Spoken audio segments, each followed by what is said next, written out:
K-Rock Mid-Atlantic Rock Reviews. We have the pleasure of, for the second time, interviewing Otherwise from Las Vegas, Nevada. Woo!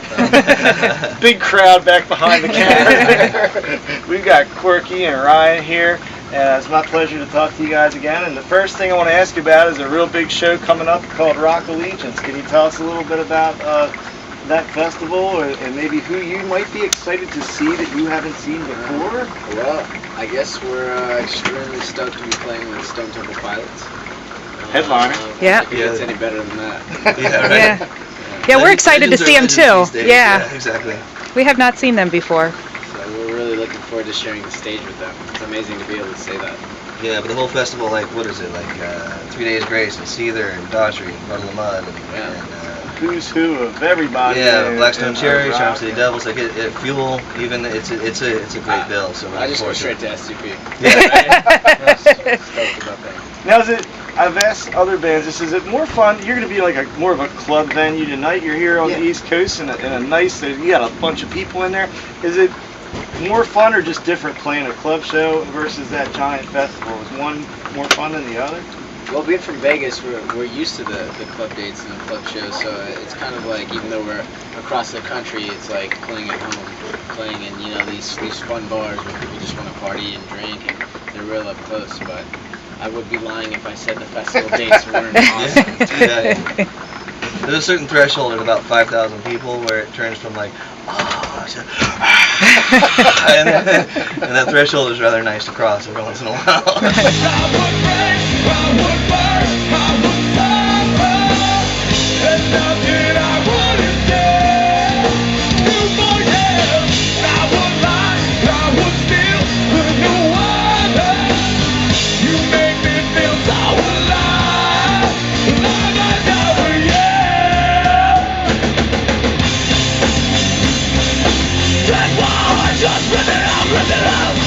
He had the opportunity to see you guys out in, was it Illinois or Indiana? I always screw Illinois. It up. It was Illinois.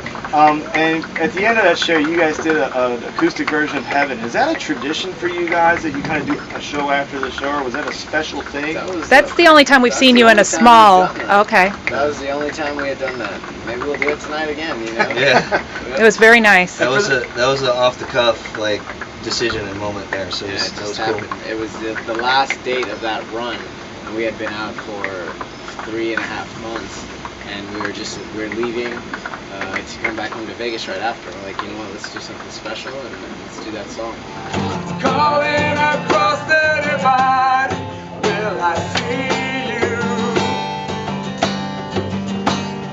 Maybe in some other life.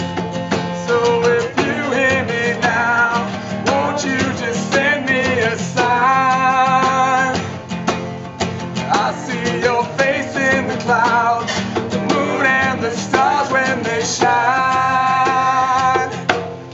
Whoa, if I could, I'd fly away. Talk to you. That is such an awesome song, and it's so funny because you guys are a really kicking heavy band, yet that song is a beautiful song. If I put it that, I mean, this is an absolutely gorgeous song. I've actually sent it out to a few friends who maybe lost somebody and said, I hope this makes you feel better. Because if you haven't heard that song yet, go check out Heaven. Now, we listen to you guys all the time on our iPod, so I feel stupid asking you this, but what's the single that's out now? Because I don't hear it. I listen to you all on the iPod all the time. Well, we've been using Soldiers. It's been on for a long time now. A lot of stations have it going, and we're just we're planning our second single. And I guess it's a good problem because we can't really decide what the next one's going to be. Octane right now is playing Full Circle, and I Don't Apologize. Right. And also mixing in like a whole bunch of other songs from the record. So it's a toss-up right now with the label and management and us. We're all trying to decide what's next. Now, have you ever considered, or has your label talked about doing any acoustic sets? We had the thrill of seeing you guys out in Wisconsin do that radio acoustic set, and absolutely loved it. Yeah. I mean, you can't get better in a small audience like that. Have you guys, do you ever do an acoustic show, or have you thought of doing acoustic sets? Actually, once again, back when we were in Vegas, we would do acoustic shows. At least once a month, right? Yeah. We were doing some in Vegas, but then we were driving also down to the Hard Rock Cafe in downtown Hollywood playing acoustic Yes, shows down that's there right. as well. Yeah. That was about it once a month as well. The last one we did, like a full acoustic set, similar to like tonight, we had a night off and called this club called Docks in Muncie, Indiana, which was the first club we'd ever played on a tour with Pop Evil, and we hadn't been there in like 3-4 That was months. the first club we ever played on tour, and we came back. Yeah, we're like, hey, can you throw us on this night? And they're like, well, it's an acoustic night. We're like, perfect, we'll play a full acoustic set. Yeah, it was awesome. And we announced it the morning of the show.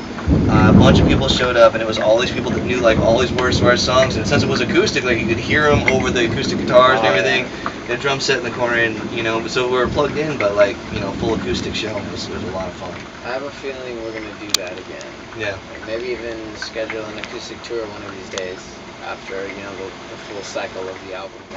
When you watch a show from our perspective, the fans, you don't always see the drummer singing, and I noticed you singing, and I was like, I heard your voice, like that guy can sing it. Do you ever do lead vocals on anything, or are you strictly back? I've done it in the past. I've had bands in the past where I was a singer and guitar player and all that kind of stuff, but I was always, drums have always been my main instrument, and it just so happened when we were getting this whole band put together over the last year that it just kind of fell into place. It was never a master plan, and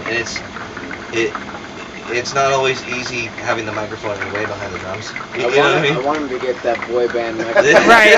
Across his cheek. Yeah, We've seen a lot of bands that are not boy bands doing that. Yeah. The McDonald's headpiece. Yes, Yeah, yes. you can still be cool and do that. Yes, Yeah. yes. So that has been a debate every once in a while, but it's fun. It actually, I played drums for so many years that it actually makes the show more fun to play.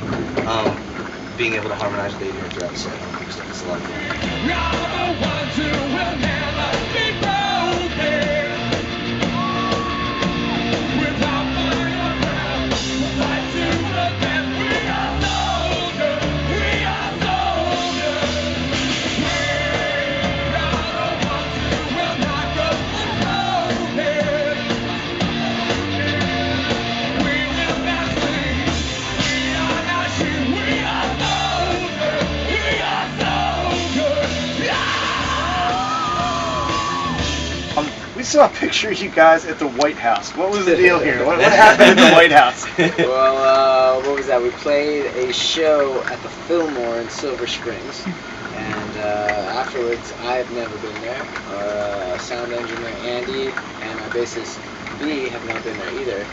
And we had a really long drive, and Corky was driving. And I'm like, we don't have time. We don't have time. We can't go. I literally pull out of the venue, turn away from the White House, and I'm like, you know what? Screw it. We got time. Flip the U-turn in the RV. So it's like 1 a.m. and we're driving through, I don't know, it's like the worst construction ever around the White House. The Well, that's whole any given RV. day in Washington. So Yeah, the I RV's really doing this. feel like Marlon, we finally get there, and of course, since you can't drive up to the White House, we drive right past it. We're looking for it. Find a bicycle cop, because there's obviously there's security everywhere and there's cops everywhere. We're like, hey man, how do we go see the White House? He's like, oh, it's cool. It's right around the corner. Go up 17th, turn right on H. So we're like, great. We turn up 17th, turn right on H. What happens? Trap. Cop pulls us over, and I'm like, and he pulled us over. All these other cops pull up, and I'm like, hey man, what's going on? He's like, yeah, I pulled you over because you can't drive an RV up 17th Street. We're like, you're a bicycle cop. Just told us to go 17th. So he drove you into a trap. Yeah, he totally drove us into a trap. Cool. So we're hanging out. They had to have us open the trailer, approve our band, but it was a whole crowd around us. Yeah. So much for it being a quick stop, huh? Yeah, exactly. Tell all you cops out there, that's how you get a free concert, man. Yeah. Now I just ruined you There guys. they are, pull them over. Pull them over again. See the wise wagon. Pull them over. No, it was cool though, because they were very, very cool with us, and we parked and we walked up there, and it was amazing to be standing right there in front of it. Are there any pre-show? I was going to ask you about a pre-show ritual of any kind that you guys have that you can share with us, or is this it? I mean, is there anything you guys do religiously or superstitiously or anything? Besides my brother warming up, he has a vocal CD that we've now memorized from front to back. Yeah. We know every single sound and note and moment in the lesson, and we always do our group huddles. Before we go on, and we discuss real quick, and we always have a What is the word? That last word that you say, on 3. Like a little chant on 3, or Little that's chant not on chant, 3, but like Yeah. The other day, what were we playing? We were playing Phase 2. That was just like 2 days ago, and I said, "Evolve on 3." And I go, yeah, 12. And then I was like, "Evolve on 3, 1, 2, 3," and all the guys were like, "12." What? What did you guys just say? They're like, you just said 12 on 3. I'm like, no, I said evolve. 1, 2, 3, 12. I'm not gonna do the huddles anymore. Otherwise, temporary tattoos. Is there such a thing? Yes, there is. Would you like one? We would love one. Yeah. Hey, Tell us about those. they want tattoos. The compressor broke. It depends on how big and where it is on my body, of course. We broke the compressor the other day. Yeah. We had the, So tell us what's the otherwise temporary tattoo for those that don't know? It's just a fun way to get the fans involved at our shows, and nothing's more fun than putting a wise tat on someone who really wants it, and wants to sport the tattoo on their chest or their arm or their buttocks in B's case. Particularly, turn the camera. Particularly, come on. Oh, I'm sorry. Male buttocks. Male buttocks. That's it. Okay, continue. He did get a female buttock in there. It's as well. fun though. It's fun. It just shows, that our fans really love us and they're willing to put it on them, and we enjoy it. And there's a lot going on now that actually have otherwise ink, and that's really cool. Yeah, We're seeing the people real put the deal, bird not on. temporary stuff. Yeah. Absolutely. What's the next? So we know Rock Legions. Anything else big you want to talk about coming up before we sign off? 2 days after Rock Allegiance is Rise Above Fest, which is a festival I believe to support a charity that Sean from Seether helps work with about suicide prevention, and that's Seether, Buck Cherry, Puddle of Mud, Blackstone Cherry, and us, which is a very, very cool event to be a part Where's of. that going to be? That's in New Hampshire. New Hampshire. Okay. On September 3rd, and then We have a little break. with like a 1 week break, we go out on the road with My Darkest Days, and in the middle of that, we head back out west for Desert Uprising and Rock Vegas, which are 2 festivals in Phoenix and Las Vegas. I was going to ask if you're going to be at Rock Vegas again. Yeah. We saw you 48 Hours last year. Yeah. Can't make it to Rock Vegas this year, but we will be catching you on tour with My Darkest Days very soon here. And Rock Allegiance. And of Yeah, course, Rock Rock Allegiance. I can't miss that one. Well, I want to thank you guys for spending the time at Mid-Atlantic Rock Reviews. Otherwise, we've seen them. Miss Marr keeps track of the dates. This is and times, the 7th time since October. 7th time. I'll tell you. And we we'll got 2 travel more. to see these Yeah, we got guys. 2 more on the schedule already. Anywhere we can travel to see them, we'll go see them. And you Yeah, guys it's should like do the same. 5 states already, I think. Get online, check them out. Otherwise, Facebook.com/otherwiseofficial. OtherwiseRock.com. OtherwiseRock.com. Don't listen to anything he says. Except the buttocks, the male buttocks thing. Please listen to me on that. 80% of the time, 100% of what he says is a lie. It's 100% of the time, 80% of the time. Oh, okay. That's it. thanks a lot for spending the time, guys. K-Rock, Mid-Atlantic Rock Reviews with Otherwise.